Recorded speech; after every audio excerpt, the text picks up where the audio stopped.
trâu có tao no đấy không? Ông có gì đánh chơi này? Ông mà tốt bao giờ đánh chơi? Không. Rồi ông không từ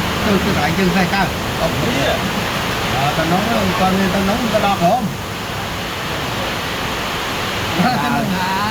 tao đo không? Ê. Chặt tung nó lên. Chặt cùng lên ngô. Lên ấy ngô. Đâu cái đạn này. Phải là cái đương nhiên mình tin máu. Mà mình bố này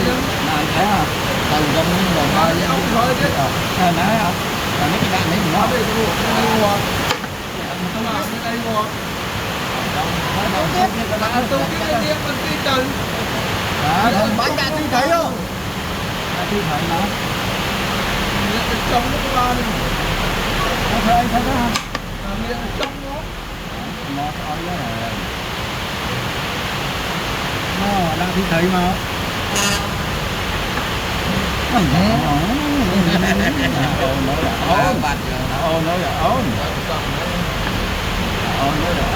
Nó ông phăng cho mà mình chuẩn thế giới thấy ông phăng đó gặp món hồ trà nước ăn cao phỏng nhà ai ông phăng món tam phật nhâm phần thao đó là vật này ai những chừng chừng tay thấy được mấy cái ở đây không thì tin thì dù ở đây thấy được mấy cái ấy là ấy tâm cho tiền thấy được mấy cái bộ ốc dân ra thấy được mấy ta ở đây nó cho này tròn xanh tròn cái rằng cái cái máy túc rồi thì to máy túc đó thấy đó không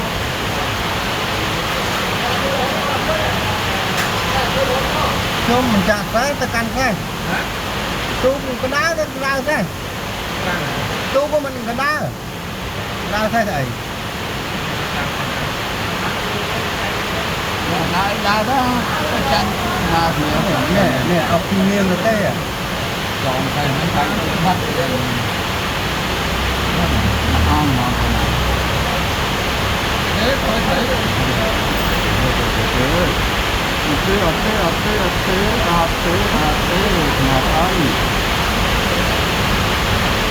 không còn 10 miếng lên đó còn 10 miếng ơi chung này kia còn 10 miếng này còn thấy chung kia tròn kia nó một cái bát nó cả hồ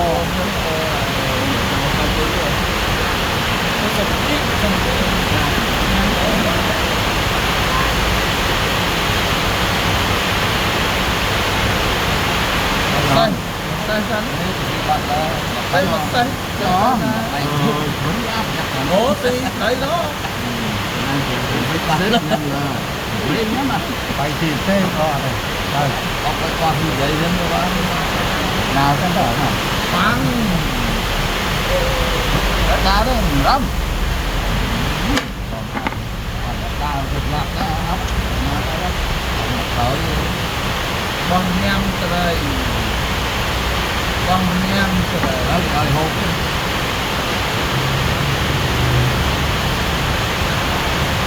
tu quá nó tốt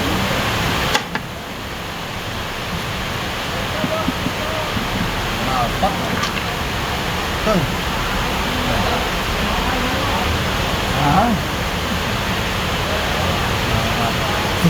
thì thầy cặp lời không á là bán nó cặp thì ném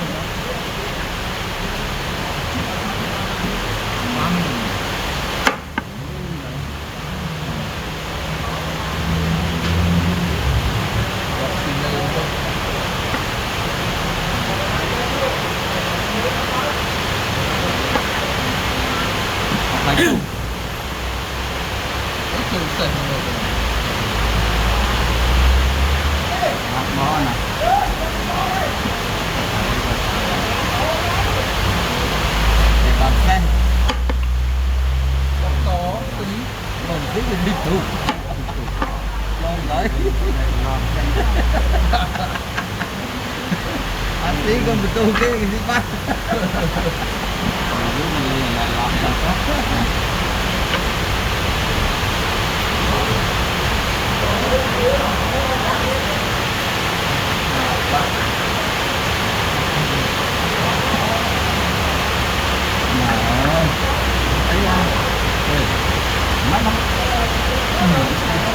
thôi làm theo lệ lại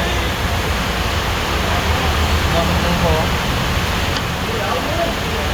hăng ấy tròn á phải người hiến rất đúng tròn người ta làm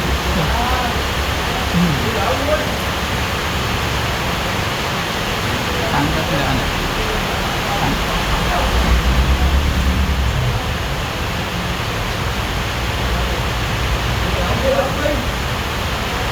bộ ra đấy tu đấy mình còn đau đấy tròn lên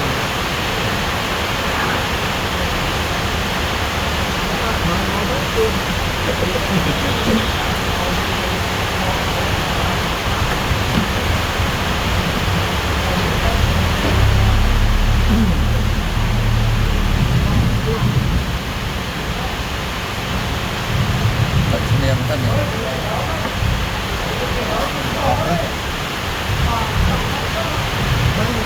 mang cái to thấy đó một má rồi chứ hả mang này ê bộ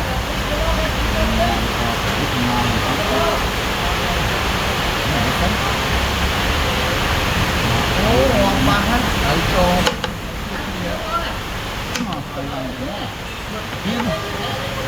thấy đó hả đó là mình nhặt nha còn mong tròn kia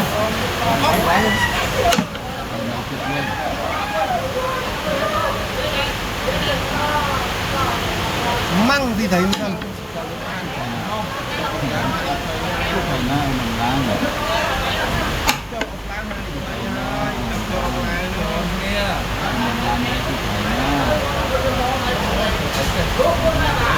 lách đấy là quay là tao bị mất thấy nghiêng mình tới thấy mình tới thấy cái lơ to thấy à cái nhỏ nó là này đấy là hơi hot to đi như này trường này đó như vậy đi mà mấy nó đặt thịt ăn phần nói là lết đó lớn tao rồi dùng được rồi sao dùng được là kan rồi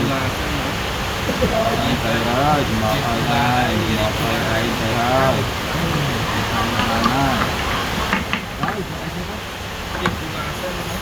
chỗ thấy biết chỗ thấy con túc chân tam không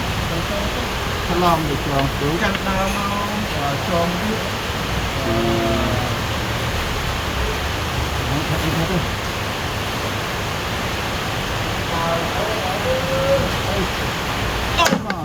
anh thành năng ơi một ơi anh dan terlalu hai kita terus oi gue hai yang terus oi dah hah mau makan nasi ini kan ngon mai meh thấy buồn đâu á ngon mà thấy mau cho nó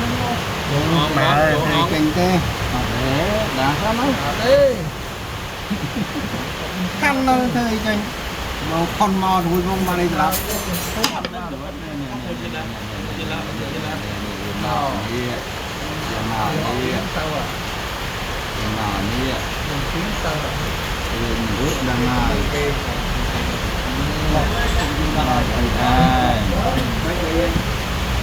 lật thăng để không để chạy ra tam tham ngon giọt môi đó giọt môi ăn chưa có hai đợt cái nó ăn tiền dễ dễ giống còn đang tội vậy hết nó độc hàng ấy ơi mua thằng kia thì làm sao nếu như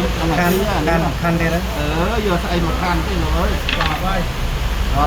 Cọp cái nè Cọp tao cái nè tám mà tám mà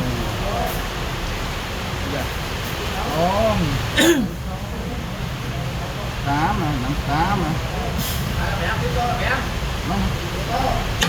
khăn học cái nhỉ để con dưới cái đấy không chuyển trôi nào tám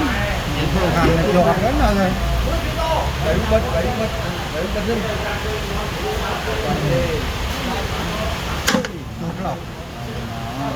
ô ngọt vinh đinh vinh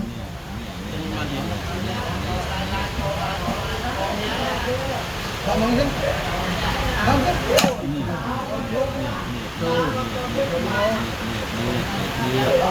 ông mê đời thầy nghĩ là ông mê đời đơn chân hú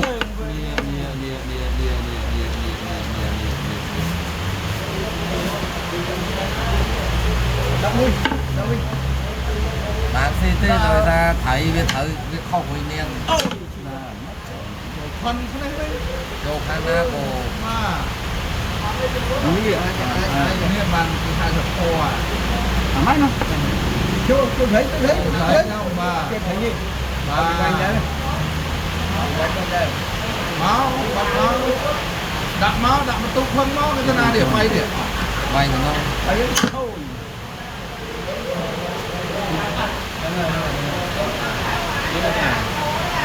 xin mừng mọi người xin mừng mọi người xin mừng mọi người vào đánh màu không thế đánh màu đây cũng mà đánh màu bắt màu hả đánh cái đi màu bắt màu còng mà chơi con được từng con phải quay ăn cái nào ăn chỗ đấy nè đã ăn cái ca đấy mà ống mà đi tới đi hai tay không phải phải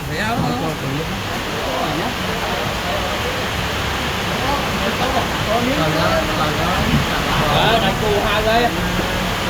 Cù 2 giây. cho phải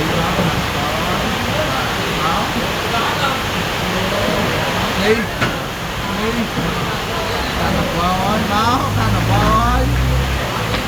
trôi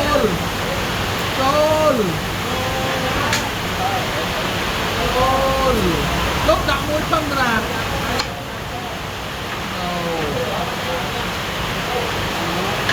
như là nhớ mấy con học kinh nghiệm á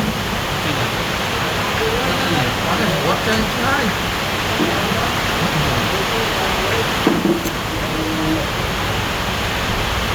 ăn này nè ăn cái việc thì mình mà đấy quay đấy quay dối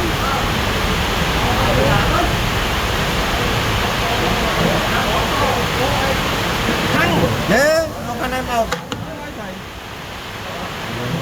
dài Vinh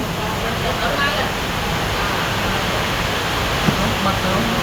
một cái tiền tụ hả một cái tiền tụ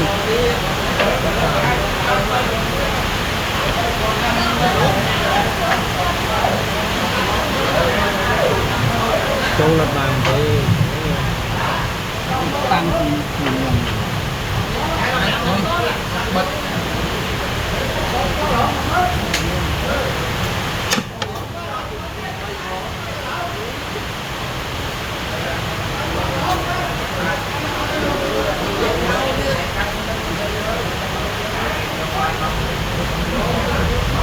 Châu bán nó cũng ngon.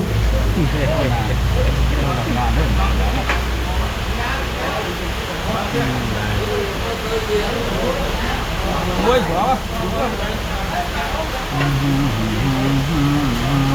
Ủa, linh tôi là nghe Lấy mình chắc nhân tay thôi anh rồi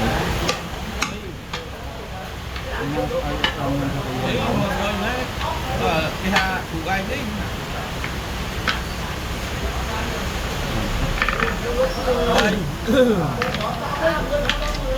đặt cái máy ốc lan tung một khắc rồi lan chừng lan đây lan nhưng quay mình thấy quay mình thấy rồi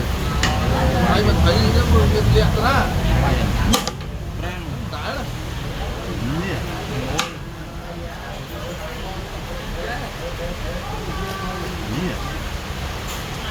ăn thì cho mắm gì cam năng mở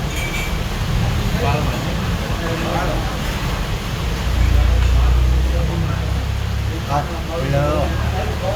không kilo hết bao đó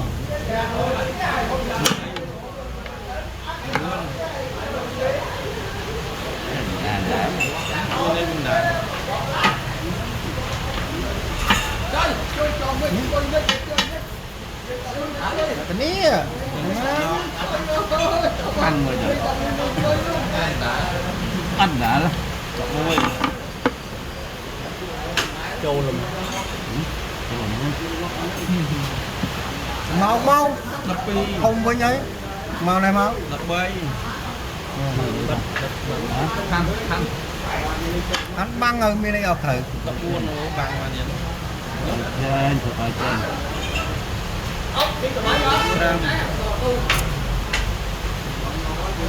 đó này đập đập bao anh dạ đập bay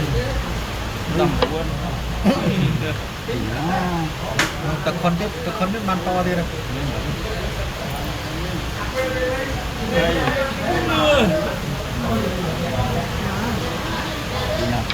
mau mau tiết ốc mà niên tiết đạm mà niên tiết đại tiết có em lang còn đá nào rất cắn đá ốc phi lâu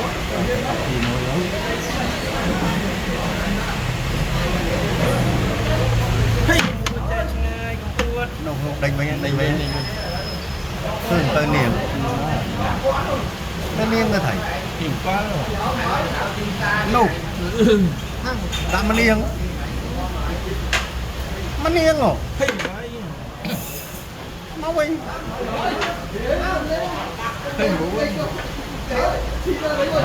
măng tí máu cho bó giờ nó là đa thì bên đài vậy.